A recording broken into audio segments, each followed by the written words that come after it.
দেখেন ক্রিকেট খেলা আমাদের বাংলাদেশে একটা জনপ্রিয় খেলা না, সেই ক্রিকেট খেলাটা এখন রাজনীতি। এখন নাজমুল হাসান বলেছে তামিমেরটা ভারতের দালাল। আচ্ছা, যে যেমন খেলা করবে সে তেমন বেতন পাবে, এর কথাটা কি ঠিক না বেঠিক? ঠিক। এমনও প্লেয়ার আছে উইকেটে টেকে না, ব্যাট করলি টেকে না, বল করলি টেকে না, প্রতি মাসে 4 লাখ টাকা বেতন। তাহলে টাকা কি তোমার ওই আসমান থেকে নাজিল হয়? সুতরাং নাজমুল ইসলাম ভাই বলেছে যে যে যেমন কাজ করবে সে তেমন বেতন নেবে। এই কারণে লোকটারে আজকে সভাপতির পদ থেকে নামায়ে দেওয়া হয়েছে। আমরা গোটা বাংলাদেশের মানুষ এক, অনতি বিলম্বে নাজমুল ভাইকে তার জায়গায় বসানো হোক। যদি না হয় গোটা বাংলাদেশকে যেন আবার আন্দোলনের রাস্তায় নামতে না হয়, এই জন্য দয়া করে সাবধান হন। ভারতের 5 গোলাম আমাদের দরকার নাই। আমরা সবাই হাদি হব যুগে যুগে। এই কথা বলেন, আমরা সবাই হাদি হব যুগে যুগেই লড়ে যাব। আমরা সবাই হাদি হব যুগে যুগেই লড়ে যাব, কিন্তু ভারতের 5 গোলামদেরকে বাংলাদেশের কোন জায়গায় ঠাঁই নিতে দেওয়া হবে না। যে খেলোয়াড়দের অন্তরে ভারত প্রেম তাদের জাতীয় টিম থেকে বহিষ্কার করে একবারেই ভারতে পাঠানো হোক। একজন লিখেছে এরা দেশের জন্য খেলে না, এরা টাকার জন্য খেলে। এই যে লেখাটা, এটা সঠিক না বেঠিক? এই জন্য আমরা দেশপ্রেমিক লোক চাই, দেশপ্রেমিক খেলোয়াড় চাই। আল্লাহ আমাদের কবুল করুক। ভারত বলতেছে 3টে কাজ করলে আপনারা খেলতে পারবেন। 1 নম্বর, বাংলাদেশের জার্সি আপনারা ব্যবহার করতে পারবেন না। আর যদিও ব্যবহার করেন ঘরের ভিতর থাকবেন, বাংলাদেশের জার্সি ব্যবহার করে বাইরে কেউ আসলে তাকে আমরা নিরাপত্তা দিতে পারবো না। 2 নম্বর, ওদের কারণে নাকি ভোট পেছিয়ে দিতে হবে। এই আবদার কি মেনে নেওয়া যাবে? এই জোরে বলেন, এই আবদার কি মেনে নেওয়া যাবে? এরকম 3টে অযৌক্তিক অবৈধ আবদার করেছে, যাতে করে আমাদের সঙ্গে মিল হচ্ছে না। এই ক্রিকেট খেলা, সমস্ত খেলা, বাংলাদেশের সব কিছুকে আমরা রাজনীতি মুক্ত রাখতে চাই। পুলিশ হোক দেশের, পুলিশ কোনো দলের নয়। এই কথা বলেন না কেন? সেনাবাহিনী হোক দেশের, সেনাবাহিনী কোনো দলের নয়। আমরা হুজুর, আমরা ওই দেশের কোন,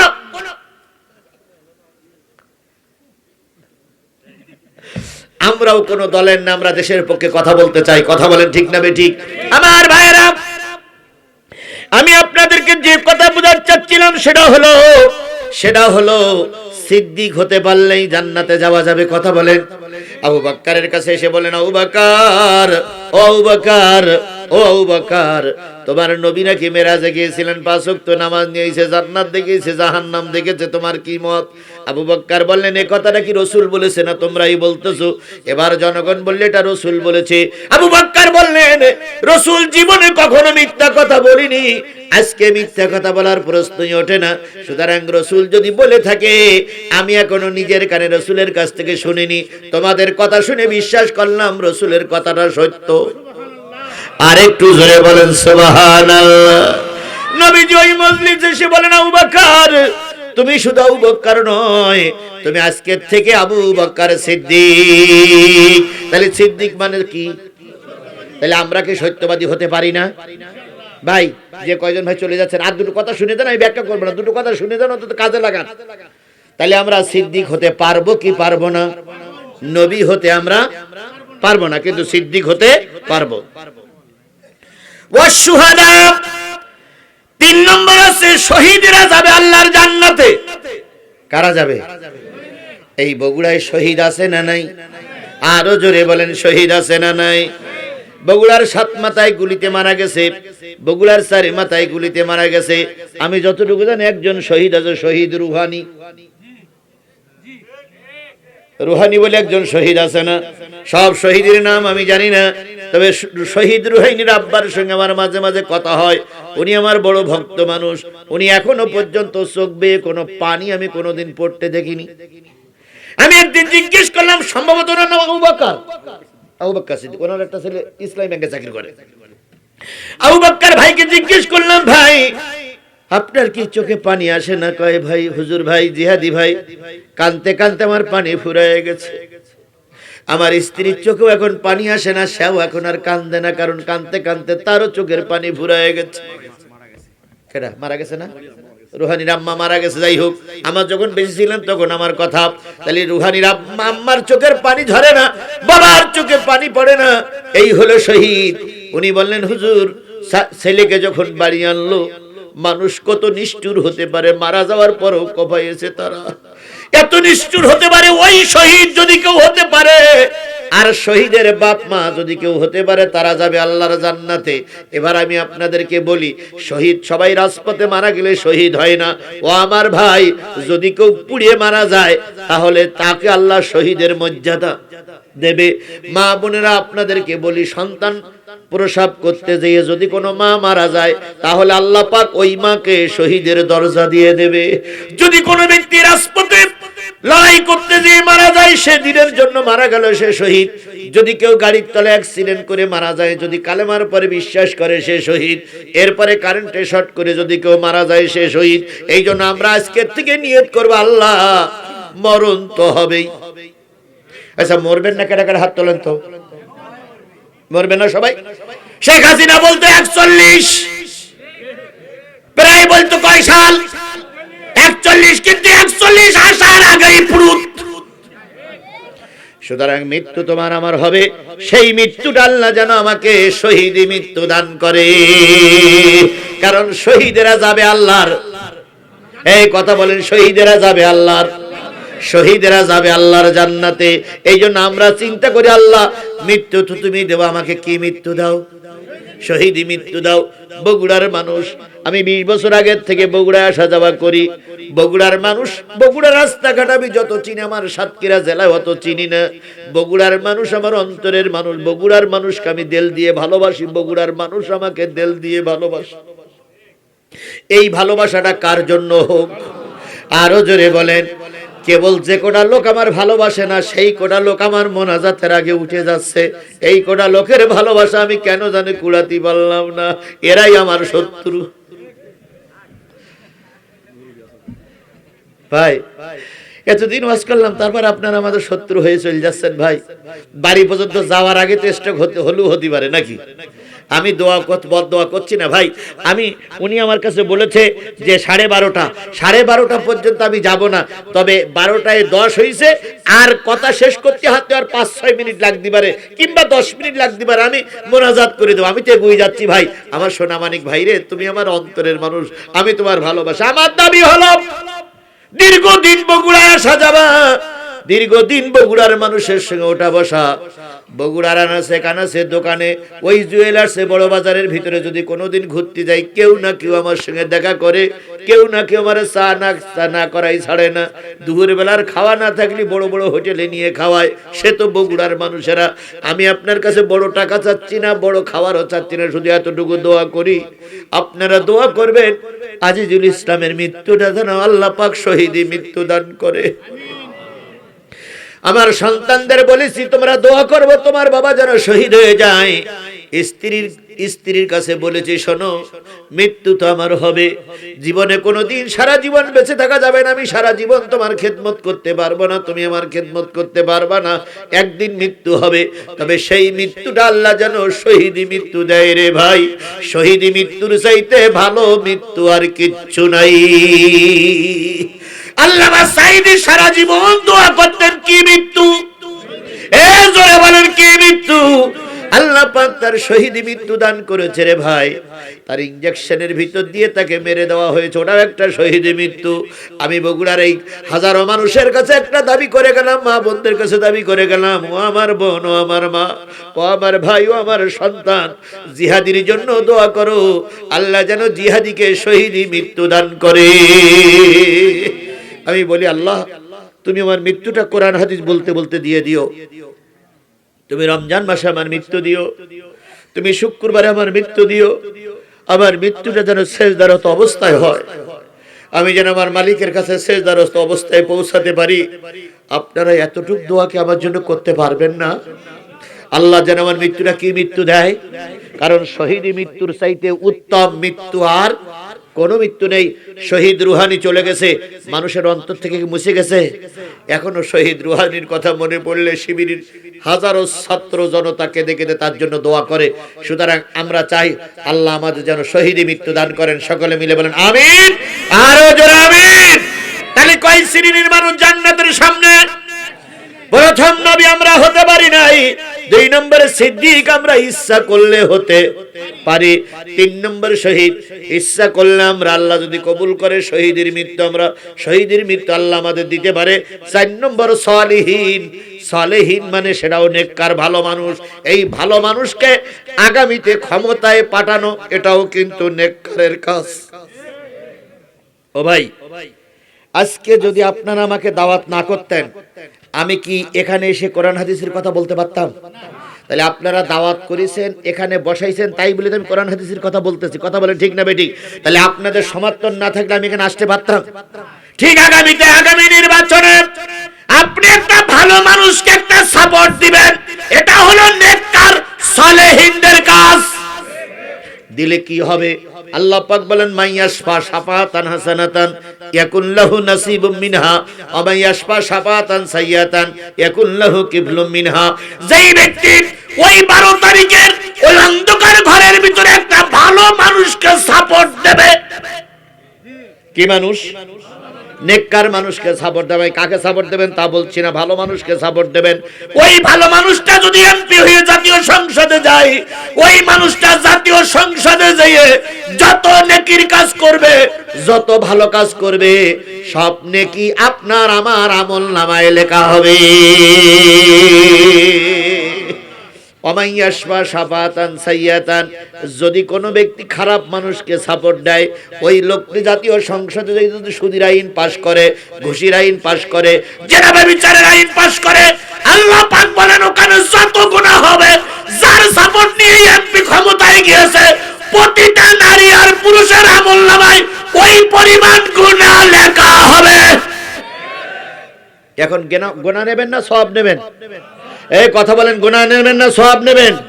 একটা হলো সদকায়ে জারিয়া, একটা আছে গুনাহে জারিয়া। আমি এমন কাজ করে যাব না যাতে করে আমার কবরে শুয়ে শুয়ে কি যেতে থাকে, গুনাহ যেতে থাকে। এমন একটা কাজ করে যাব আমি মরে গেলেও যেন আমার কবরে কি পৌঁছাতে থাকে, নেকি পৌঁছাতে থাকে। তাহলে আমি আপনাদের কাছে একটা উদাত্ত আহ্বান জানাচ্ছি, আপনারা কি আগামীতে কোরআনের পক্ষে থাকবেন না কোরআনের বিপক্ষে থাকবেন? কারা কারা কোরআনের পক্ষে থাকতে রাজি আছেন? 2 হাত উঁচু করে আল্লাহরে দেখান। জোরে একটা তাকবীর হবে। নারায়ে তাকবীর। আল কোরআনের আলো, তোমার নেতা আমার নেতা, দুনিয়ার মুসলিম, লিল্লাহি তাকবীর। ও ভাই, জান্নাতের সামনে দাঁড়াই আছে জান্নাতীরা, দরজা খোলা হয়ে গেছে। ফেরেশতাদের সঙ্গে বলল, ফেরেশতা বলতে তোরা কারা? তো ওরা বলল আমরা কয় গ্রুপ। প্রথম কারা? তারপরে সিদ্দিক, তারপরে শহীদ, তারপরে সালেহীন। এইবার ফেরেশতারা কি বলে? 1 মিনিট। এতক্ষণ ফেরেশতাদের সঙ্গে কি হলো? দেখা হলো, কথা হলো না ভাই? এখন ফেরেশতারা তো এখনো জান্নাতের ভিতর ঢুকতে দেয়নি, দেশে জিজ্ঞেস করছে তোরা কারা? ওরা বলল কি? নবী, তোমরা সিদ্দিক, তোমরা শহীদ, তোমরা সালেহীন। এই কথা বলার পরে এবার ফেরেশতারা কি বলে? এই কথাটা বলতে আর 1 মিনিট বলবো ভাই, বলবো। এবার ফেরেশতারা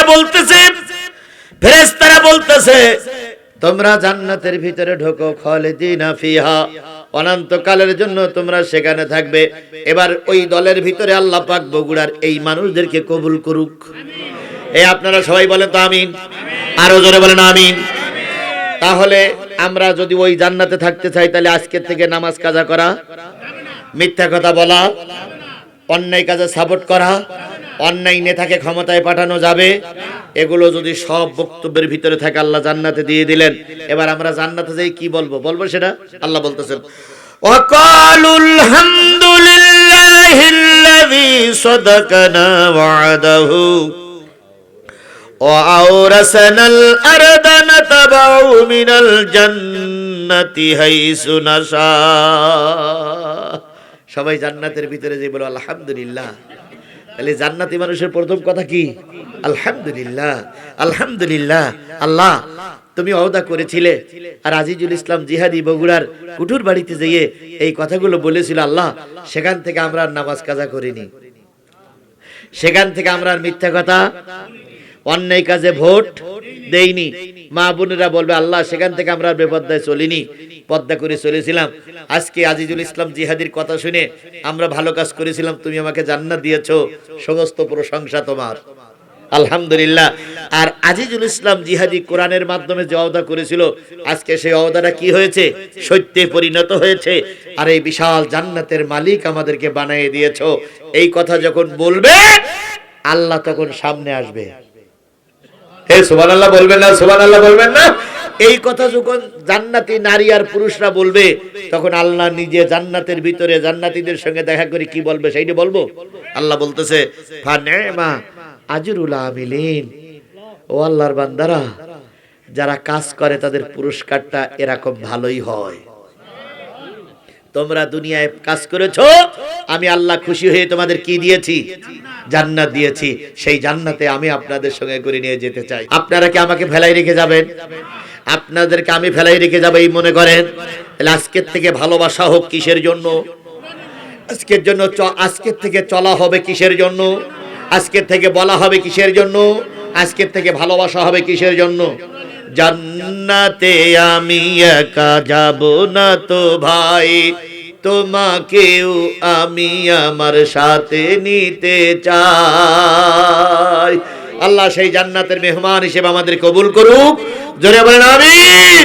তাহলে আমি কি শেষ ওয়াদা করে যেতে পারি আগামী নির্বাচনে আমরা কোরআনের পক্ষে থাকবো? এই আশা কি করতে পারি? আপনারা কি কোরআনের পক্ষে থাকতে রাজি আছেন? কারা কারা কোরআনের পক্ষে থাকতে রাজি আছেন? আল্লাহ এই হাতগুলোরে কোরআনের পক্ষে কবুল করুক, সকলে মিলে বলেন আমিন। আরো জোরে আমিন, আরো জোরে। 179 আসনের ভিতর থেকে আমাদের 20 আনতে হবে 150টা। ইনশাআল্লাহ আমরা ওয়াদা করছি, কথা দিচ্ছি, এই যে 11 দলীয় জোটের থেকে আমরা 150টা আসন আমরা কুড়িয়ে নিয়ে আসবো। আর জাতীয় সংসদে কোরআন নিয়ে যেতে গেলে কয়টা লাগবে? 51টা। আপনাদের এই আসনটা কোরআনের জন্য দিলেই আমাদের দেশটা কোরআনের জন্য হবে। আপনারা কি এই আসনটা কোরআনের জন্য দিতে পারবেন ভাই? পারবেন? আমি আপনার পায়ের পরে হাত থেকে বললাম ভাই, এই আসনটা যেন আমরা কোরআনকে উপহার দিতে পারি। আল্লাহ আমাদের সহায় হোক, আল্লাহ আমাদের সাথে থাকুক। ভাই অন্যদিন মাহফিল করতে আসি, হয় নীলফামারীর থেকে আসি, নাই গাইবান্ধার থেকে আসি, নাই আপনার বগুড়ার এক প্রান্তে থাকে আর এক প্রান্তে যাই, কিন্তু আজকে একেবারে সাতক্ষীরার থেকে আসতে হয়েছে। সকাল 11টায় গাড়ি স্টার্ট হয়েছে, এখানে এসে পৌঁছাইছি তখন 9টা বাজে। তাহলে কয় ঘন্টা?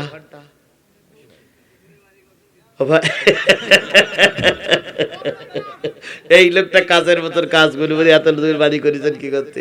তাহলে শোনেন, এতগুলো ঘন্টা আমাকে রাস্তায় থাকতে হয়েছে। এই জন্য আজকে আমি কোনো সময় কোনো মাহফিলে বলি না আমি ক্লান্ত, কিন্তু আজকে বুঝতেই পারতেছেন যে কত ঘন্টা রাস্তায় থাকতে হয়েছে।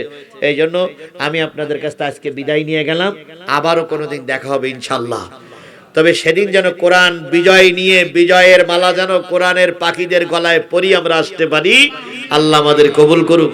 আর কারোর কোনো কথা? বলিস তো, মহিলাদের কথা হয়ে গেছে। হ্যাঁ বলিস। আর কারোর কোনো কথা? হ্যাঁ,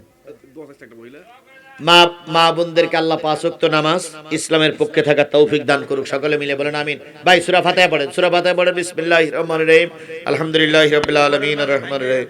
হ্যাঁ, কেডা?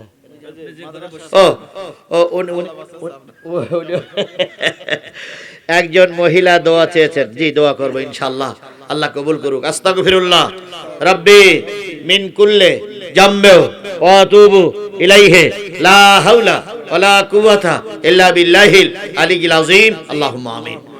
ربنا ظلمنا أنفسنا وإن لم تغفر لنا وترحمنا لنكونن من الخاسرين. ربنا إننا آمنا فاغفر لنا ذنوبنا وقنا عذاب النار. رب ارحمهما كما ربياني صغيرا وقل رب ارحمهما كما ربياني صغيرا. نصر من الله وفتح قريب ওয়াবাশশিরিল মুমিনিন। রব্বুল আলামিন পবিত্র রজব মাসের আজকে 26 তারিখের দিবাগত রাত, যতটুকু জানি এ রাতেই তোমার নবী তোমার সন্তুষ্টি অর্জনের জন্য তোমার সঙ্গে দেখা করার জন্য গিয়েছিলেন। সেই রাতটা আজকে জুমার রাত, আগামীকাল শুক্রবার, একেতে রজবের রাত, তারপরে জুমার রাত, তারপরে কোরআনের মাহফিল শেষ করে আমি গুনাহগার তোমার একজন ক্ষুদ্র গোলাম দীর্ঘ পথ অতিক্রম করে এসে ভাঙা কণ্ঠে অসুস্থ শরীর নিয়ে সূরা জুমারের 2টা আয়াত, সূরা নেসার একটি আয়াতের উপরে ভিত্তি করে তোমার জান্নাত তুমি কাদের দিয়ে ভরে ফেলবে তাদের গুণ এখানে বর্ণনা করা হয়েছে। ও বাবু, তুমি তো আমাদের তৈরি করেছো তোমার জান্নাত দেওয়ার জন্য। মাবুদ রে, ওই জাহান্নামে আমাদের পোড়াইও না, তোমার ওই জান্নাত আমাদের জন্য কবুল করে না।